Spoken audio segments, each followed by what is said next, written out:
။မြန်နီမှာစိတ်ကြီးမက်ဆီတင်ရှိထားတဲ့စံချိန်ကိုလိုက်မိခဲ့တဲ့ဘောလုံးကျော်လောင်းလျာရာဖင်ညာနောက်25ဘောလုံးကျော်စုကိုစကူးသွားနိုင်မှုတော့လာကောင်းဆုံးခြေနေမှာရှိနေပါတယ်။သူက underrated ဖြစ်လို့နေတာဖြစ်ပြီးတော့လက်ရှိသူလုံးပြနေရပြီနဲ့ဆိုလို့ရှိရင်ဒီထက်ပိုပြီးတော့ချီကျူးမှုတွေနဲ့ထိုက်တန်နေတာဖြစ်ပါတယ်။တောင်းမနဲ့ပွဲမှာရာဖင်ညာပြသွားခြေစွမ်းထူးရှယ်ပါပြီ။တကိုးသွင်း2ဂိုးဖန်တီးနိုင်ခဲ့ပြီးတော့အသင်းကိုထပ်မံ carry ပေးသွားခဲ့ပြန်တာဖြစ်ပါတယ်။တကယ်လို့ Lewandowski သာအဆုံးသတ်သေးကြရင်ခုတက်တောင်ဂိုးဖန်တီးပေးမှုတွေပိုပြီးတော့ရနေအောင်ပါပါ။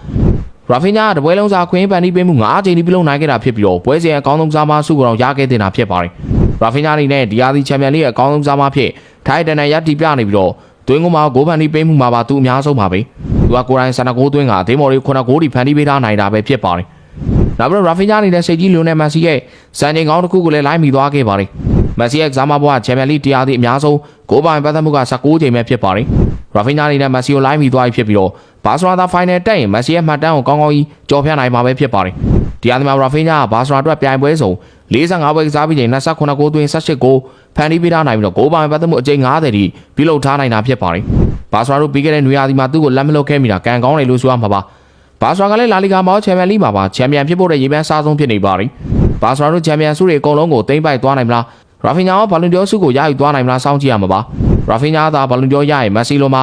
ဘာစရာအတွက်ဘာလွန်ကျော်ဆုယူဆောင်လာပေးနိုင်တဲ့ပထမဆုံးစားမဖြစ်လာမှာပဲဖြစ်ပါတယ်။